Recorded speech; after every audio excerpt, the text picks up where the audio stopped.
RG Kar medical college and হাসপাতালে যে নারকীয় বিভীষিকাময় ঘটনাটি ঘটেছে, যা রাজ্য থেকে দেশ সব জায়গায় ইতিমধ্যেই তোলপাড়। যে চিকিৎসক ছাত্রীকে নৃশংসভাবে ধর্ষণ করে খুন করা হয়েছে, আজ তার 1 মাস পূর্ণ হয়ে গিয়েছে, কিন্তু এখনও দোষীরা উপযুক্ত শাস্তি এবং নির্যাতিতার ন্যায় বিচার কোনোটাই হয়নি। সোমবার 9 সেপ্টেম্বর সুপ্রিম কোর্টের শুনানি এবং সুপ্রিম কোর্ট নির্দেশ দিয়েছে জুনিয়র ডাক্তারদের কর্মবিরতি তুলে মঙ্গলবারের মধ্যে কাজে ফিরতে হবে। অপরদিকে রাজ্য সরকারও সে একই অনুরোধ করেছেন জুনিয়র ডাক্তারদের উদ্দেশ্যে, কিন্তু জুনিয়র ডাক্তারদের দাবি তারা তাদের এই কর্মবিরতি তুলবেন না, তাদের সিদ্ধান্তে অনড় থাকতে রাজি তারা। এখনও আরজিকর মেডিকেল কলেজ অ্যান্ড হসপিটালে পুরোটাই কেন্দ্রীয় বাহিনীর আওতায়, এটা বর্তমান। রোগীরা আস্তে আস্তে ভিড় জমাচ্ছেন। অপরদিকে তদন্তের উদ্দেশ্যে 4 জনের সিবিআই আধিকারিকের একটি দল এসে পৌঁছান সেখানে। আজকে বিগ নিউজ 24x7 বাংলার পক্ষ থেকে আমরা সেই চিত্রই তুলে ধরলাম আপনাদের সামনে। দেখুন আরজিকরের বর্তমান অবস্থা। আজকে আরজিকর মেডিকেল কলেজের ঘটনায় 1 মাস পরিপূর্ণ হয়েছে। আজকে সুপ্রিম কোর্টের শুনানি আছে। তো আপনারা তো আরজিকরে এখানে আপনাদের অনেক দিন ধরে আপনাদের স্টোর দোকান, এখানে এই যেহেতু এই মেডিকেল কলেজেই ঘটনাটা ঘটেছে, তাই আপনাদের কাছ থেকে জানতে চাইছি আপনাদের প্রতিক্রিয়া কী পুরো ঘটনাটা। ধরুন মানে 1 মাস হয়ে গেছে আজকে আরজিকরের যে ঘটনাটি ঘটেছে, একজন চিকিৎসক ছাত্রীকে ধর্ষণ করে খুন করা হয়েছে নৃশংসভাবে। আজকে তার শুনানি আছে।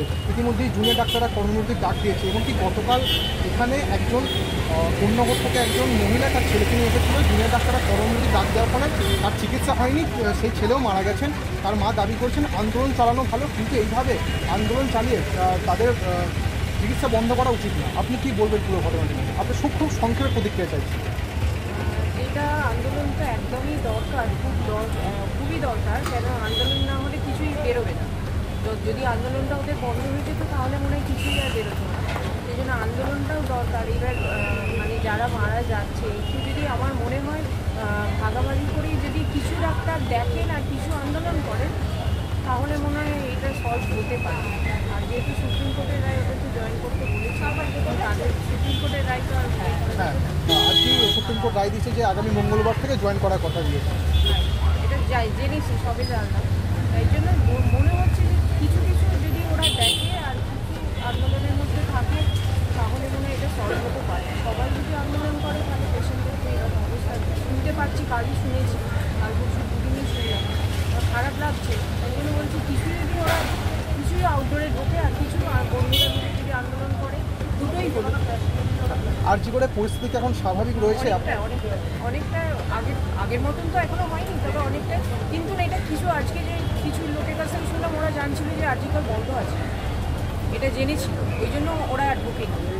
আরজিকর কি আজকেই খুললো না কাল থেকে খুললো, আমাকে অনেকজন এই কথাই জিজ্ঞাসা করছে। সেই জন্য ওদের ধারণা এনেছিল পেশেন্টদের যে বন্ধ আছে, ওই জন্য তারা আসে। আমার একটা শেষ প্রশ্ন, আপনি তো একজন মহিলা, আমাদের সামনেই দুর্গা পুজো, যেদিকে একজন মা আমাদের দেবীর দুর্গাকে মায়ের রূপে পুজো করছে, অন্যদিকে মায়েরই অত্যাচার করা হচ্ছে, একদিকে এটা কি মানে মানসিক বিকৃতি করা হচ্ছে, এটা নিয়ে আপনি কী বলবেন একজন মহিলা হিসেবে? আমি তো বলছি এটা খুবই বাজে। দুর্গা ঠাকুর আসছে, আমাদের তো সব বছরে একবারই হয়।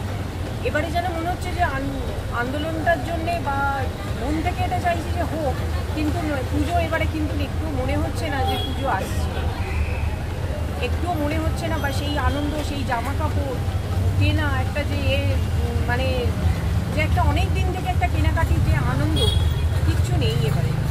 ভেতর থেকেই আন্দোলন আমার মধ্যেও আছে, ওটা থেকে চলে এসেছে। ধন্যবাদ। আরজিকর মেডিকেল কলেজে যে ঘটনা আজকের 1 মাস পূর্ণ হয়েছে, আজকে সুপ্রিম কোর্টের শুনানি আছে। কিছুক্ষণ আগে আমাদের মমতা বন্দ্যোপাধ্যায় বলেছেন যে পুলিশরা কোনো অশান্তি করতে দেয়নি। সুপ্রিম কোর্ট নির্দেশ দিলেন যে আগামী মঙ্গলবারের মধ্যে জুনিয়র ডাক্তারদের কর্মবিরতি বসাতে হবে এবং তারা পুরোপুরি সুন্দরভাবে কাজ করতে হবে। আপনার তো আজকে মুখ্যমন্ত্রী আমরা এইটাতে খুবই হতাশ, কিন্তু আমি বলতে পারি আমাদের আন্দোলন চলবে। আমাদের আন্দোলন কোনোভাবেই আমরা বন্ধ করবো না, যতক্ষণ আমরা ন্যায় পাচ্ছি, ন্যায় বিচার পাচ্ছি। অবহেলার জন্য আমরা যতক্ষণ ন্যায় বিচার পাচ্ছি, আমরা আন্দোলন চালিয়ে আপনাদের আন্দোলন চলছে কিন্তু কালকে যে গতকাল যে শাসক দল, রাজ্যের শাসক দল তিনি দাবি করেছেন, রাজ্যের শাসক দলের বেশ কিছুজন, কাল গতকাল আরজিকর মেডিকেল কলেজে ঘটনা আর একজন মুখ হয়েছে, কন্যাগর থেকে একজন মহিলা তার ওটা ফলস। ডাক্তাররা অ্যাটেন্ড করেছিলেন ওনাকে। একটা আপনাকে বুঝতে হবে যে মৃত্যু অনেক রকমভাবে হতে পারে। একটা যখন পেশেন্ট আনা হয়, সেটা একটা পেশেন্টের যে কোনো কন্ডিশনে মৃত্যু অনেক রকমভাবে হতে পারে, সবটা ডাক্তাররা তো থাকেন। সেই ক্ষেত্রে তার শরীরের কন্ডিশন কী ছিল, তার লিপিড প্রোফাইল কী ছিল, অনেক কিছু আছে।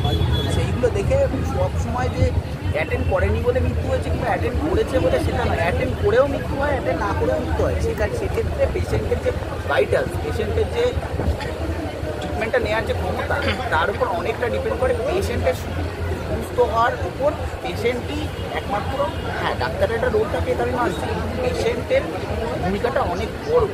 এবার সে কী জন্য মারা গেছে সেই মানে আপনি এরমভাবে কনক্লুড করে দিতে পারেন না যে ডাক্তার অ্যাটেন্ড করেনি বলেই মারা গেছে। আমার এখানে এখন অনেক ফলস নিউজ ছড়াচ্ছে, কিন্তু আমরা সব কটাকে অ্যাড্রেস করেছি, সব আমাদের সিনিয়র ডাক্তাররা সব দেখছেন। আপনারা যদি চান আপনারা গিয়ে একদিন ওপিডি দিয়ে দেখতে পারেন, সব সিনিয়র ডাক্তাররা সবাইকে অ্যাটেন্ড করছে, আমাদের স্যারেরা প্রফেসর সবাইকে অ্যাটেন্ড করছে। আমার শেষ প্রশ্ন, কিছুদিন বাদে সামনে পুজো, আমরা দেবী দুর্গাকে মায়ের রূপে পুজো করি, আর একদিকে অন্যদিকে আরেক মায়ের অত্যাচার করছে, এই বিষয়টা কীভাবে দেখছেন? আমরা খুবই হতাশ। এই প্রতি বছর যেইভাবে দুর্গাপুজোটা আমরা সেলিব্রেট করি সেইভাবে আমরা তো সেলিব্রেট করতে পারবো না। আর আমার মনে হয় বাংলার আর কেউ কোনো মাই, কোনো বোনই, কোনো দিদি সে সেলিব্রেট করতে পারবে না, কেউ করবেও না। কারণ এই সিচুয়েশানে আমরা কোনোদিন, আমি এই বছর কলেজে আমি ফার্স্ট ইয়ার থেকে পড়ছি, এরকম আমি সিচুয়েশান কোনোদিন এই কলেজে দেখি। এইটা আমাদেরকে নাড়িয়ে দিয়েছে এই ঘটনা, আমাদের কলেজে আমাদের ঘরে এসে এরকম ঘটনা হয়েছে, এটা আমাদেরকে নাড়িয়ে দিয়েছে আর আমরা সবাইকে নাড়িয়ে দিয়েছে। এই জন্য যতক্ষণ না এর কোনো প্রতিকার হচ্ছে আমরা কোনো মানুষকে আমরা যাবো না। এটা চলছে, যেরকম আন্দোলন চলছে সেরকম আন্দোলন। আপনারা কি কর্মবিরতি থেকে ফিরছেন? না, কর্মবিরতি